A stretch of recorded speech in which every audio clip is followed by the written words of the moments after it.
Jamboree एक brand है, community brand है डिजाइनर का, राइट। तो इसका एक गाइडलाइन है, लाइक उसके कलर है, उसकी थीम है। तो ये सब पूरा जम्बोरी का कलर थीम था, लोगो एंड ऑल ये सब। तो हमें जैसे ना फर्स्ट में सिर्फ जम्बोरी को पढ़ना था, जम्बोरी क्या ब्रांड है, क्या करता है। देन फिर हमें उसके बारे में, उसके गोल्स एंड टारगेट, ये हमें डिफाइन करना था अपने वे। तो वो सब यहाँ पे रिसर्च आप देख सकते हो। जॉयफुल शेयरिंग है ना, open sense to share opinion ideas, open minded है, एनर्जेटिक है। देन उसके बाद मैंने क्या किया कि हमें ना एक बुक्स मिली थी, उस बुक्स के इंडिविजुअल चैप्टर्स थे, उसमें से तुम्हें एक चैप्टर चूज करना था। जो मैंने चूज किया था, बी कमिटेड टू कमिटमेंट। मैंने फिर ये कंटेंट लिखा था, उसमें मैंने क्या बनाया था कि मैंने सोचा था कि मैं 4 स्लाइड का कैरोजल बनाऊंगा जो डिपिक्ट करेगा इंस्पायरिंग क्रिएटिव मेंटर या पर्सन। उसका फर्स्ट स्लाइड था क्रिएटिव एरा, और कंटेंट हमें चैप्टर के अकॉर्डिंग लेना था। तो फर्स्ट लाइन थी make a commitment in a creative era, that commitment can make a great change in life. Then आप सेकंड फेज में चले गए। देन फिर आप हार्ड वर्क पे आ गए, work hard in the right direction and be commitment till you get the highly positive results. Then आपको रिजल्ट्स मिल गए, आपने हार्ड वर्क किया, देन आप अचीवमेंट फेज में आ गए। So see the achievements and creative seekers around you and you become a genius too. तो ये स्टोरी मैंने बनाई थी। अंडर जाने के बाद फिर मेरे को रीवर्क मिला। देन मुझे कुछ हाईलाइटर्स मिले by my mentor, work harder at self development, good practice, imaginative, improvement. So यहाँ पे एक कोट भी आप यहाँ पे देख रहे होंगे, no masterpiece has ever created produced by a talented but lazy artist. तो ये मेरे लिए मेंटर ने कीवर्ड्स डाल दिए थे कि आप इन कीवर्ड्स को यूज करके एक स्टोरी बनाओ। मेरे चैप्टर में ना एक बीटल्स बैंड की स्टोरी थी, जो उन्होंने 10,000 आवर्स उन्होंने स्पेंड किया था अपनी आर्ट में।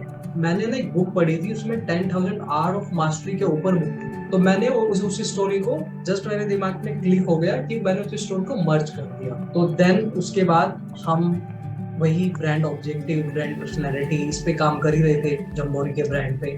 देन फिर हमारा है ना डूडल्स पे आ गया कि हमें क्या बनाना है, कैसे बनाना है। तो ये मेरा फर्स्ट डूडल था, जिसमें मैंने आपको बताया था कि मैंने 4 स्लाइड्स बनाई थी। मतलब मैंने बताया था creative era, commitment, hard work, achievement. तो ये आइडिया रिवर्क मिला था मुझे इस पे, बट मैंने फिर भी इसके लिए डूडल्स बनाया था। तो यहाँ पे डिपिक्ट कर रहा है कि एक बल्ब है, राइट, और वो क्रिएटिव एरा है, लाइट रोशनी दे रहा है। यहाँ पे उसका टैगलाइन आ गया कमिटमेंट, एक हाफ क्लॉक बना दिया। Half clock in the sense की टाइम का इंपॉर्टेंस, तो टाइम ऑलरेडी आपके पास हाफ है। हार्ड वर्क मतलब एक लैडर बना दिया, जो पहले बहुत बड़ा होता था बहुत छोटा हो गया। अचीवमेंट में एक ट्रॉफी बना दी। देन फिर इसके बाद इसमें मुझे रीवर्क मिल गया था। हमारी जो मेंटर थी, तो मैंने उनके साथ डिस्कशन किया। तो क्योंकि कुछ ऐसा था कि मैं थोड़ा सा मिसअंडरस्टैंडिंग हो गई थी समझने में। उसके बाद मैंने एक फाइनल स्टोरी लिखी, तो ये था।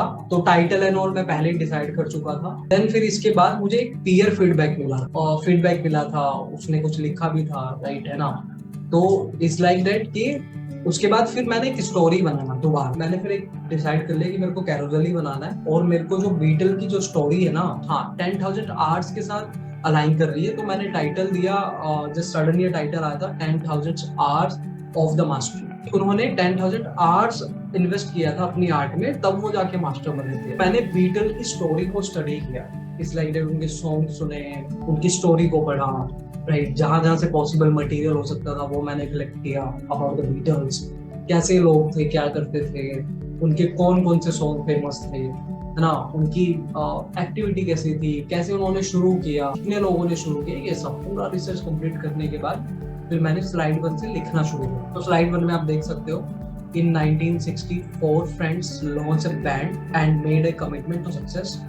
ठीक है, तो उनके नाम आ गए। मैंने फिर इसके लिए अगेन एक डूडल बनाया। तो 10,000 आर्स यहाँ रहेगा, इमेज कट ऐसे लगेगा इसमें, मेरा लोगो यहाँ रहेगा, यहाँ 4 सर्कल होंगे, क्योंकि 4 सर्कल इज जस्ट ये मेरे माइंड में आ जाता, पता नहीं क्या यार। ये जैसे ऑडी जो है ना, उसका जो लोगो है, इट वाज लाइक दैट कि वो 4 लोगों ने मर्ज करके बनाया। यहाँ पे भी 4 लोग हैं, तो इसीलिए मैंने यहाँ पे इन 4 लोगों को अलाइन किया है। तो फिर ये आप देख सकते हो कि ट्रैक नंबर 3 में एक इमेज कट आएगा, ऊपर उसका टेक्स्ट आएगा। तो चैलेंजेस ये रहते हैं कि एक है ना, एक मतलब प्लेन शीट को, प्लेन कैनवस को एक प्रॉपर स्टोरी में आपको कैसे कन्वर्ट करना है। कुछ भी प्रोसेस है ना, किसी का प्रोसेस भी सेम नहीं होता। लाइक मैं किसी और के लिए काम करूंगा तो प्रोसेस सेम नहीं होगा। बिगेस्ट चैलेंज तो यही रहा है कि प्रोसेस रहा है। प्रोसेस में क्या रहा है मैं आपको बताता हूँ। लाइक आपको स्टोरी कैसे फ्रेम करनी है, तो एज ए डिजाइनर हमें कंटेंट मिलता है, हम उस कंटेंट पे काम करते हैं, बट यहाँ पे हमें कंटेंट भी खुद ही क्रिएट करना था। दूसरा चैलेंजेस ये रहा है कि मैंने कुछ है ना out of the box ideas पे काम किया है इस प्रोजेक्ट में, तो मुझे उस पर रीवर्क भी मिला है। एक फियर रहता है कि यार ये काम करेगा नहीं करेगा, बट हम जस्ट एज एन आर्टिस्ट उसको इम्प्लीमेंट कर देते हैं, तो जिससे क्या होता है ना, हमारा टाइम ज्यादा लगता है उसमें, बट एक सेटिस्फेक्शन भी होती है कि हाँ यार मैंने ट्राई किया।